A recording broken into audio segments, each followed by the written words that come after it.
Hello friends, आप सभी का स्वागत है। हम डिस्कस कर रहे हैं यूजीसी नेट के ओल्ड क्वेश्चन पेपर्स। प्रश्न है, हजारी प्रसाद द्विवेदी की समीक्षा दृष्टि मूलतः रही है सांस्कृतिक, मानवतावादी, ऐतिहासिक, उपयुक्त तीनों। इसका सही उत्तर होगा उपयुक्त तीनों। केवल वे ही बिंब काव्यात्मकता से युक्त माने जा सकते हैं जो कि भावात्मक हो। यह कथन किस विद्वान का है? Lewis, Coleridge, Kant, Santayana. इसका सही उत्तर है ऑप्शन बी, कॉलरिज। आलोचक का निष्पक्ष होना बड़ा आवश्यक है। पाश्चात्य समालोचना शास्त्र में आलोचक की इस विशेषता को निष्पक्षता नाम किसने दिया? हडसन, आर्नल्ड, वर्ड्सवर्थ, गोथे। इसका सही उत्तर है ऑप्शन बी, आर्नल्ड। ध्वनि के किस भेद को सर्वश्रेष्ठ माना गया है? रस ध्वनि, अलंकार ध्वनि, वस्तु ध्वनि, इनमें से कोई नहीं। इसका सही उत्तर होगा ऑप्शन ए, रस ध्वनि। किस समीक्षा पद्धति को मार्क्सवादी समीक्षा पद्धति कहा जाता है? प्रयोगवादी, छायावादी, प्रगतिवादी, सौष्ठववादी। इसका सही उत्तर होगा ऑप्शन सी, प्रगतिवादी। निम्नलिखित में से किस अलंकार को प्रतीक के अनुरूप माना जा सकता है? रूपक, रूप का अतिशयोक्ति, अतियुक्ति, समासोक्ति। इसका सही उत्तर है ऑप्शन बी, रूप का अतिशयोक्ति। आधुनिक युग में पुस्तकों की साहित्यिक आलोचना का सूत्रपात किस पत्रिका से हुआ माना जाता है? सरस्वती, ब्राह्मण, आनंद कादम्बिनी, नागरी नीरद। इसका सही उत्तर होगा ऑप्शन सी, आनंद कादम्बिनी। प्रतीकों के वर्गीकरण में सर्वाधिक सफल और महत्वपूर्ण प्रयास किसने किया? अर्बन, डिमित्रियस, बोलो, होरेश। इसका सही उत्तर होगा ऑप्शन ए, अर्बन। किसने चित्र काव्य को काव्य मानने से पूर्णतः इनकार किया है? भरत मुनि, विश्वनाथ, रुयक, शारदा तनय। इसका सही उत्तर होगा ऑप्शन बी, विश्वनाथ। आचार्य रामचंद्र शुक्ल ने अपने ग्रंथ त्रिवेणी में किन तीन महाकवियों की समीक्षा प्रस्तुत की है? सूर, तुलसी, जायसी, कबीर, केशव, बिहारी, कबीर, सूर, तुलसी, प्रसाद, पंत, निराला। इसका सही उत्तर होगा ऑप्शन ए, सूर, तुलसी, जायसी। सौष्ठववादी आलोचना पद्धति का सबसे उज्जवल और प्रभावशाली रूप किसके निबंधों में उभरा है? नंद दुलारे वाजपेयी, गंगा प्रसाद पांडे, शांति प्रिय द्विवेदी, जयशंकर प्रसाद। इसका सही उत्तर है ऑप्शन सी, शांति प्रिय द्विवेदी। यह किसने कहा कि प्रतीक अहम की कारा से निकलने के द्वार है? हडसन, बोरिक, बेस्टरनॉक, टॉल्स्टॉय, कॉलरिज। इसका सही उत्तर होगा ऑप्शन बी, बोरिक, बेस्टरनॉक। सैद्धांतिक समीक्षा की एक धारा, समन्वयवादी समीक्षा के उन्नायकों में निम्नलिखित में से कौन सा आलोचक शामिल नहीं है? गुलाब राय, नगेंद्र, नंद दुलारे वाजपेयी, पंडित कृष्ण बिहारी मिश्र। इसका सही उत्तर है ऑप्शन डी, पंडित कृष्ण बिहारी मिश्र। महावीर प्रसाद द्विवेदी और मिश्र बंधुओं आदि के द्वारा लिखी गई प्रारंभिक आलोचनाएं किस प्रकार की थीं? व्याख्यात्मक, निर्णयात्मक, प्रभाववादी, आध्यात्मिक। इसका सही उत्तर है ऑप्शन बी, निर्णयात्मक। प्रयोगवादी या रूपवादी आलोचना पद्धति में प्रमुखतः किसे महत्व दिया जाता है? समाज की अपेक्षा व्यक्ति को, भाव प्रवणता की अपेक्षा बौद्धिकता को, विषय की अपेक्षा अभिव्यक्ति को, या उपयुक्त तीनों। इसका सही उत्तर होगा ऑप्शन डी, उपयुक्त तीनों। बैर क्रोध का अचार या मुरब्बा है, यह कथन किसका है?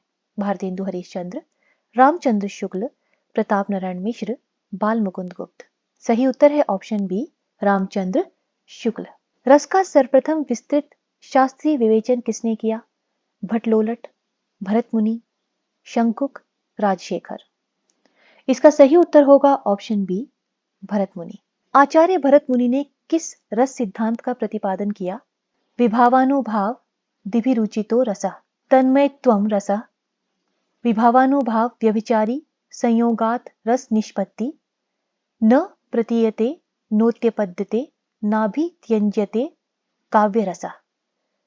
इसका सही उत्तर होगा ऑप्शन सी, विभावानुभाव व्यभिचारी संयोगात रस निष्पत्ति। रसों की सही संख्या है 9, 8, 10 या 12। सही उत्तर है ऑप्शन ए 9। काव्यांगों के अंतर्गत दीपक क्या है? छंद, रीति, शब्द शक्ति, अलंकार। सही उत्तर है ऑप्शन डी, अलंकार। निम्नलिखित में से किस विद्वान ने रस का विरोध किया है? रुद्रभट्ट, अभिनव, लोल्लट, भामा। इसका सही उत्तर है ऑप्शन डी, भामा। किस रस को रसराज की संज्ञा दी गई है? हास्य, श्रृंगार, वीर या शांत। इसका सही उत्तर है ऑप्शन बी, श्रृंगार। नाटक में शांत रस का प्रयोग किसने पूर्णतः अमान्य कर दिया है? भरत, आनंदवर्धन, रुद्रट, मम्मट। सही उत्तर है ऑप्शन ए, भरत। भरत ने अपने ग्रंथ में रसों की कितनी संख्या मानी है? 8, 6, 9 या 7। इसका सही उत्तर है ऑप्शन ए, 8। किस विद्वान ने प्रयाण को 10वां रस माना है? मम्मट, रुद्रट, धनंजय, दंडी। इसका सही उत्तर है ऑप्शन बी, रुद्रट। शंकुक के अनुसार भरत मुनि के रस सूत्र में आगत संयोग शब्द का अर्थ है संसर्ग, अनुमान, भावक भाव संबंध, व्यंग्य व्यंजक भाव। इसका सही उत्तर है ऑप्शन बी, अनुमान। माया को किस विद्वान ने रस घोषित किया है? भानुभट्ट, विश्वनाथ, राजशेखर, आचार्य कुंतक। इसका सही उत्तर है ऑप्शन ए, भानुभट्ट। कौशिकी वृत्ति का संबंध किससे है? भयानक रस, विभत्स रस, रौद्र रस, श्रृंगार रस। इसका सही उत्तर है ऑप्शन डी, श्रृंगार रस। भरत मुनि द्वारा स्थापित रस सूत्र में आगत निष्पत्ति का अर्थ अभिव्यक्ति किस विद्वान के द्वारा किया गया है? अभिनवगुप्त, भट्टनायक, लोल्लट, शंकुक। इसका सही उत्तर है ऑप्शन ए, अभिनवगुप्त। सर्वप्रथम किसने रस के स्वरूप पर सुष्ठु शैली में सविस्तार प्रकाश डाला है? मम्मट, विश्वनाथ, जगन्नाथ, अभिनवगुप्त। इसका सही उत्तर है ऑप्शन बी, विश्वनाथ। साधारणीकरण की सही व्याख्या होगी, साधारणीकरण वह व्यापार है जिसके द्वारा काव्य सृष्टि में कवि निर्मित पात्र व्यक्ति विशेष न रहकर सामान्य बन जाते हैं। पाठक किसी कृति को पढ़ते समय यदि स्वयं को साधारण व्यक्ति ही समझे, साधारणीकरण है।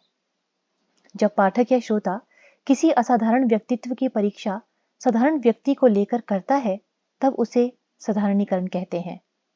जब कोई साधारण पाठक किसी साधारण काव्य या साधारण नाटक का रसास्वादन करे, तब यह क्रिया साधारणीकरण कहलाती है। इसका सही उत्तर होगा ऑप्शन ए, साधारणीकरण वह व्यापार है जिसके द्वारा काव्य सृष्टि में कवि निर्मित पात्र व्यक्ति विशेष न रहकर सामान्य बन जाते हैं। काव्य की आत्मा के निर्धारण में प्रचलित संप्रदायों में काल क्रमानुसार सर्वप्रथम संप्रदाय है ध्वनि संप्रदाय, अलंकार संप्रदाय, रस संप्रदाय, वक्रोक्ति संप्रदाय। इसका सही उत्तर होगा ऑप्शन सी, रस संप्रदाय। निम्नलिखित में से कौन सा रस विभत्स का विरोधी है? करुण, भयानक, श्रृंगार, वीर। इसका सही उत्तर होगा ऑप्शन सी, श्रृंगार। जहां अनेक भाव एक साथ उदय होते हैं, वहां होती है भाव शांति, भाव सबलता, भाव संधि, भावोदय। इसका सही उत्तर होगा ऑप्शन बी, भाव सबलता। भरत मुनि ने अपने नाट्य शास्त्र में कितने अलंकारों का उल्लेख किया है? 5, 4, 20 या 21। इसका सही उत्तर है ऑप्शन बी, 4। किस ग्रंथ में सर्वाधिक अलंकारों का उल्लेख किया गया? चंद्रालोक, साहित्य दर्पण, कुवलयानंद, रस गंगाधर। इसका सही उत्तर है ऑप्शन सी, कुवलयानंद। किस ग्रंथ में सबसे कम अलंकारों का उल्लेख मिलता है? नाट्यशास्त्र, अग्निपुराण, काव्य अलंकार, काव्यानुशासन। इसका सही उत्तर है ऑप्शन सी, काव्य अलंकार।